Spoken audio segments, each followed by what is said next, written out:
Welcome, Dr. James Beckett, Sports Card Insights, another recap episode, 559 up through 578. I actually enjoy these because it gives me a chance to reflect back, and I hope you do too. I don't know that you look forward to it, but I kind of do. Thanks sponsors, Topps, Panini, and Upper Deck, Heritage Auctions, Huggins and Scott Auctions, Mike Stadium Sports Cards, Burbank Sports Cards, ComC.com, and Beckett Media, Beckett Grading, Beckett Authentication. I always try to include something in each segment for each of the sponsors. Not sure I always am successful about that, but that is my desire. 559 started on a very somber note. Very shocking. Ben Eckler, a friend and colleague, a really outstanding hobbyist and great mind and a great man too. A great family man, 6 kids. I went to his funeral, which was, I think, the same day the episode dropped. Saw a bunch of my old friends there. Again, he was pretty entrenched at Panini. Again, a very attended funeral. Unfortunately, it was the same day as the industry summit. A lovely funeral, great slideshow to see a guy that loved his family and is gone too soon. So I hope people remember there's actually a GoFundMe or something to help his kids. So encourage you to check into that. 559 was the outtakes. I got called up from some guys that I've known. In fact, Tony Fay, who used to work for me in PR, said, "Hey, how would you like to be on a podcast?" And I think it's professional courtesy. If you're a podcaster, you're on somebody else's, they're on yours. So this was the Dallas Sports Commission. Again, they come at it a little differently. So I captured the audio and released some of it to y'all for your listening pleasure. 559B was very sober on that theme of 7 existential hobby threats. Not that the world would end, but that the hobby as we know it would be unalterably changed if some of these things, pretty dire circumstances, and it just points out there are no sure things. I don't want to be a gloomy guy, but you just can't think that it's a sure thing. There's no way this can go down. There's any number of ways our society and sports and other macro things can affect our hobby that have nothing to do with Mickey Mantle's career statistics or popularity among fans. 560 was the recap. 561, the smaller card show episode with Brad Bethune, Texas Card Dude, and Rich Klein. Again, I'm wondering if they're going to be small shows in the future because all the small shows are now medium-sized shows and all the medium-sized shows are now bigger shows. But as Brad pointed out, whether it's a small show or a big show, promotion is important and you've got to get the word out and draw. So some good suggestions in there from Rich, especially. 562, outtakes on economics. That's Ben Wilson specialty about the cards, another podcast I enjoy with Steph and Angela there giving me moral support as I was battling somewhat with Ben. Ben's a really sharp guy, but he has some opinions and he's vocal about his opinions and enjoyed batting that around with him. Again, you can't break the laws of economics forever without it coming back to bite you. There are certain things about supply and demand that gradually work themselves out. As long as there's more collectors coming in and we have increased demand, that bodes well. 563, executive proofs with Tanner Jones. We cleared the air. We've been wanting to talk about that for a while. And just getting our definitions squared away. We're not talking about promos as much, not talking about blank backs or progressive proofs or other things like that, but really the executive proofs. Again, that was kind of part of the golden age of collecting when all of a sudden you had all these mass-produced base cards, but you had these really interesting inserts, some of which were executive proof versions, and for player collectors, they're tough. 564, the dueling questions about rookie cards, the RC dueling question. Victor's a serious guy, and I thought dueling questions about a topic. Victor's my man, so again, really enjoyed that. He's very into it. 564A, Upper Deck Hockey Box Battle. I'm approaching this in a way. I had 4 different boxes. I'm trying to be open-minded. I'm trying to approach it as I probably would if I were much younger. That I've got money to spend, $100, whatever it is, and I'm going to spend it on cards. It's like going to a restaurant. Which restaurant to go to, and then what are you going to order? The finest, best compliment I can give to a restaurant is to go back. And further, to go back and order the exact same thing. That's the highest compliment I can give the chef in the restaurant. And so it's the same thing with cards. I want to know, what should I buy?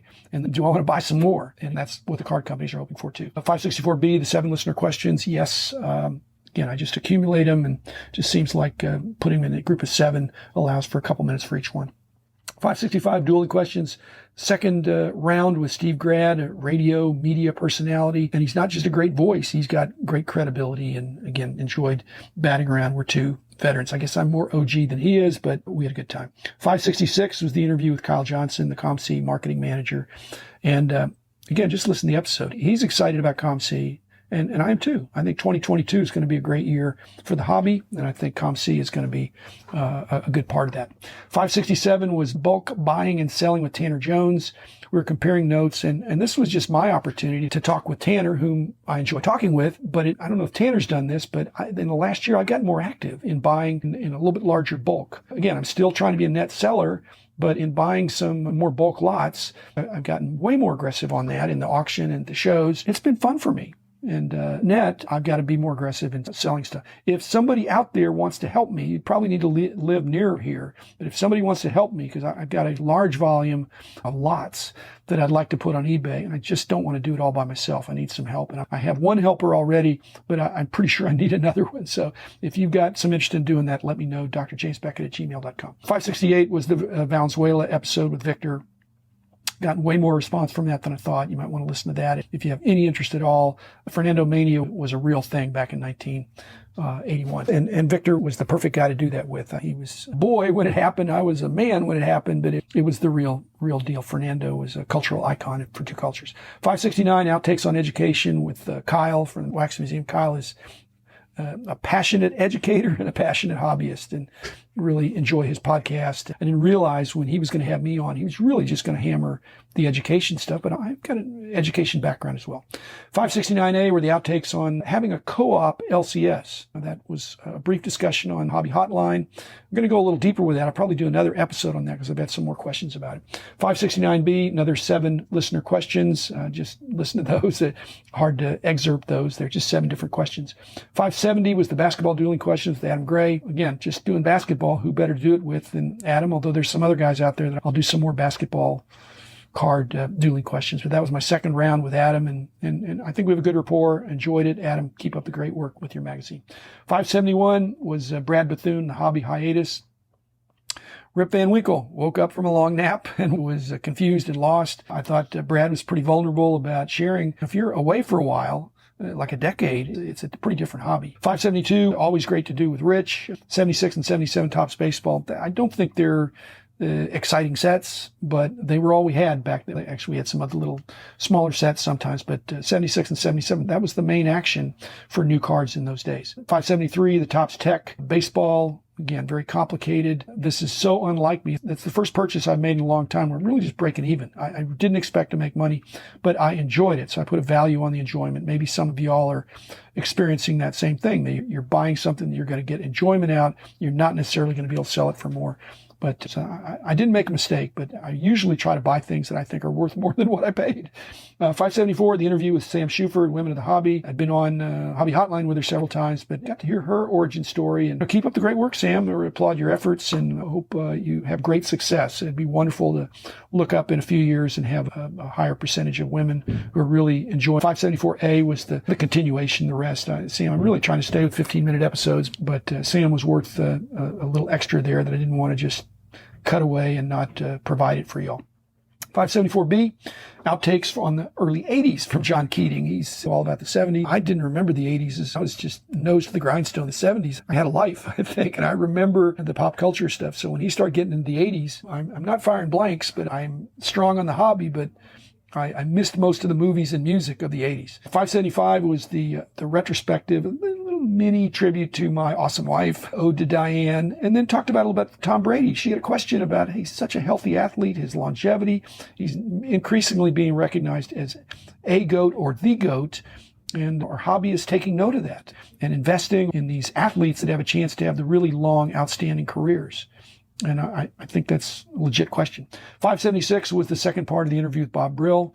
Just want to say, Bob was a personal friend of Rich and myself, and I'm putting your card, Bob, on my wall. I have one of your cards from a long time ago, not as a player, but it's a vanity card. But I get my BGS friends to slab it, and I'm going to put it on the wall under B. 577 were the what ifs about my heart attack, realizing that it was exactly 25 years ago. And what if I died? And I'd looked at that in different ways almost 2 years ago now when I first addressed that. And some of y'all remember that. But I really got into what would be different. I'd already done price guide stuff, but BGS was still on the drawing board. And I think that is something that I just wanted to contemplate. How might BGS be different if I had died in 96 and not been miraculously brought back, which I'm very thankful for. 578 were the outtakes on the industry summit from Hobby Hotline. That was just really the weekend after that. And so it was fresh. It seemed to be a very successful summit. And you got to be careful what you promise.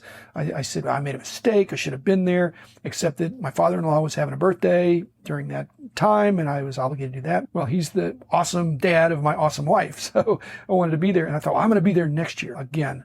I look, they've changed the date. Now the date conflicts with my wife's birthday. Ted Barker, you're going to put on a great event. I don't think I'm going to be there because I'm not going to be in Vegas. I'm going to be in Dallas or wherever my wife wants me. I'm going to be by her side. So I am so sorry. I'm not going to be able to fulfill that promise, but I know it'll be a great summit. So that's it. And thanks, everybody. Enjoy the episodes and keep your suggestions coming in, and we'll keep doing this.